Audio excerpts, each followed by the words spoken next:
आंखों देखी। 4 दिन पहले कुछ लोगों के द्वारा नवादा सांसद चंदन सिंह के लापता होने का पोस्टर रजौली इंटर विद्यालय के दीवार पर चिपकाया गया था और उसमें लिखा था कि संसद को खोज कर लाने वाले को 5100 रुपए का इनाम दिया जाएगा। इसकी सूचना मिलते ही जब नवादा सांसद रजौली पहुंचे तो हमारे संवाददाता पंकज आर्य ने इस संबंध में उनसे खास बातचीत जो की। लोग कहते हैं कि सांसद लापता है, 5100 रुपया देते हैं, पहले तो मैं कहूंगा कि 5100 हमको दे दे, मैं खुद आया हूँ, ठीक है।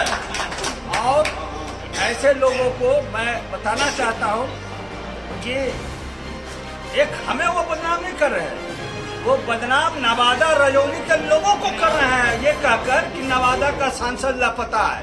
क्योंकि बगल के जिला नालंदा, दूसरे जिला के लोग यही कहेंगे कि इसका सांसद तो डेली जाता है, डेली आता है, फिर भी इसको नहीं दिखता है। ये इससे छवि हमारे नवादा लोकसभा के लोगों की होती है। मैं आग्रह करता हूँ इस तरह के अफवाह ना फैलाएं और अपना काम में करें और हमें भी काम करने दें, और जनता हमारे साथ है, इसको बताने की आवश्यकता नहीं है।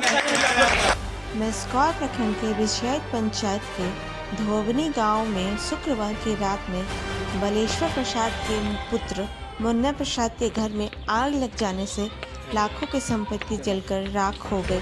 मेस्कौर से अजय गुप्ता की रिपोर्ट।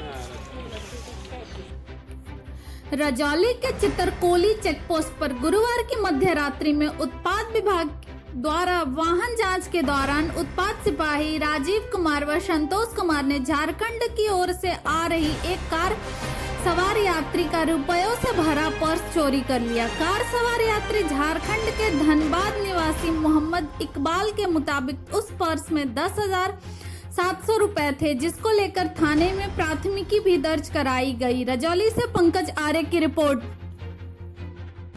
विश्व हिंदू परिषद एवं बजरंग दल रजौली के कार्यकर्ताओं ने शुक्रवार की शाम अभिनेत्री कंगना रनौत के समर्थन में महाराष्ट्र के सीएम उद्धव ठाकरे और संजय राउत का पुतला फूंका। रजौली से पंकज आर्य की रिपोर्ट। महापुरुषों की कीर्ति किसी एक युग तक सीमित नहीं रहती, उनका लोक हितकारी चिंतन कालजयी होता है और युगों युगों तक समाज का मार्गदर्शन करता है। आचार्य विनोबा भावे आध्यात्मिक विचारधारा वाले हमारे ऐसे ही एक महान प्रकाश स्तंभ थे। उक्त बातें शुक्रवार को प्रखंड के सर्वोदय आश्रम सुखदेवरा में भूदान आंदोलन के सूत्रधार, स्वतंत्रता सेनानी व भारत रत्न से सम्मानित आचार्य विनोबा भावे की 125वीं जयंती के अवसर पर आयोजित कार्यक्रम सह मूर्ति अनावरण समारोह को संबोधित करते हुए नवादा के डीडीसी वैभव चौधरी ने कहा। कौआकोल से रोशन कुमार की रिपोर्ट।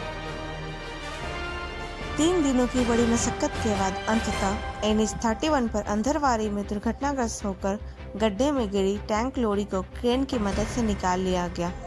हालांकि टैंक लॉरी को निकाले जाने की वजह से शुक्रवार की रात से NH-31 पर लगभग 8 घंटे तक जाम लगा रहा। रजौली से पंकज आर्य की रिपोर्ट। मेस्कौर प्रखंड में आज सघन दस्त नियंत्रण पखवाड़े के लेकर प्रखंड स्तरीय टास्क फोर्स की बैठक हुई, जिसमें आशा को प्रशिक्षण के माध्यम से दस्त नियंत्रण को लेकर जानकारी दी गई। मौके पर BMC मनोज कुमार सिन्हा ने बताया, 16 सितंबर से 29 सितंबर तक सघन दस्त नियंत्रण पखवाड़ा चलेगा, जिसमें आशा के द्वारा लोगों को हाथ की साफ सफाई और दस्त होने पर जिंक व ORS के घोल प्रयोग करने की विधि बताई जाएगी। मेस्कौर से अजय गुप्ता की रिपोर्ट।